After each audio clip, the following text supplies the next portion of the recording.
Sego everyone, Chief Sherri-Lyn Hill here. Nyawa and thank you for tuning in to the weekly Chief and Council radio show. Let's get started with some updates. On July 17, 2024, our interim CEO, Nathan Wright, representatives from the Lands and Membership Department, and the CAP team, Housing, and I met with several officials from Hydro One to address a range of issues. Some of the key topics discussed including addition to reserve permits, power outages, delays in receiving layouts, and the incorrect placement of poles outside of the easements. During the meeting, we mutually agreed to establish a working group between our organization and Hydro One. This group will meet regularly to collaborate on finding solutions and improving the processes related to these concerns.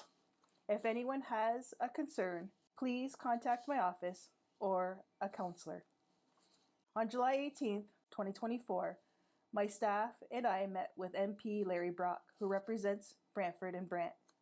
During our discussion, we briefly touched on the key issues that various departments had highlighted during our orientation session early this year. MP Brock expressed a strong interest in advocating for Six Nations and supporting our community's needs. On July 23, 2024, the Chief's office attended the J Treaty Border Alliance virtual meeting.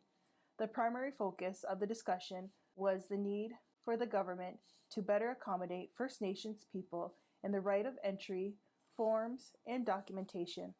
We also covered various organizational aspects of the J Treaty's work, including the roles of the co-conveners, preparations for the upcoming advocacy efforts, and the potential consideration of co-chairs. Additionally, it was noted that the technical tables will be convening together in the near future to further these discussions. On July 30th, 2024, I had the honor to attend and giving welcoming remarks to the groundbreaking ceremony for Gunakosha's new project. This marks the future site of 7 additional transitional housing units on Sunrise Court in Oswego. The event was well attended, with the community showing strong support for this great resource for women and families. On August 1st, 2024, I met with Minister Anande Sanguri, alongside with Councillors Helen Miller, Greg Fraser, Audrey Paulis-Bomberry, and Hazel Johnson. During our discussion, the minister expressed his eagerness to build a relationship with the elected council and his commitment to advocating our issues. I took the opportunity to raise several critical concerns, including our lack of access to safe drinking water, the implications of Bill C-53, taxation issues, funding cuts to the Survivor Secretariat, and challenges related to voting thresholds. The monthly Ontario Region Update from Indigenous Service Canada for July 2024 has been released. This edition includes important information about the rise of whooping cough in Ontario. While only a few cases have been reported in First Nations communities this year. This edition includes important information about the rise of whooping cough in Ontario. While only a few cases have been reported in First Nations communities this year. It's important to note that whooping cough is highly contagious. It can be treated with antibiotics, and the sooner you seek help, the quicker you recovery will be. If you think you have whooping cough or have been in contact with someone who has it, make sure your vaccinations are up to date. Isolate yourself in a closed room if possible. Avoid contact with babies or young children, and call a healthcare provider immediately. Given the valuable public health resources included in this month's update, I have circulated with full update to the entire Council and the Wellbeing Department. This week features inspiring words from Councillor Dean Hill. Enjoy the show, everyone, and welcome Councillor Dean Hill. Thank you, Chief Hill, for your words and introduction. Hello and welcome, Six Nations of the Grand River community. I am Councillor Dean Hill, and today I'm speaking to you on behalf of the Community Political Committee as the Chair. Thank you all for tuning in today for some exciting news announced at the August 13th General Council meeting. We will host a town hall meeting at the Community Hall, exploring the idea of a swimming pool complex center. Now, the purpose of the town hall is to get your opinions and voices on what else you, the people, would like to see in the building alongside the swimming pool. I like to think of this as a community wish list of thoughts and ideas you would like to see here on the Six Nations territory. Some ideas mentioned are a calf, a library, an indoor running track, whatever you may think. This is an opportunity for your counselors to hear your voices directly on the future of health and activity of our youth, our elders, and the well-being of our community as a whole.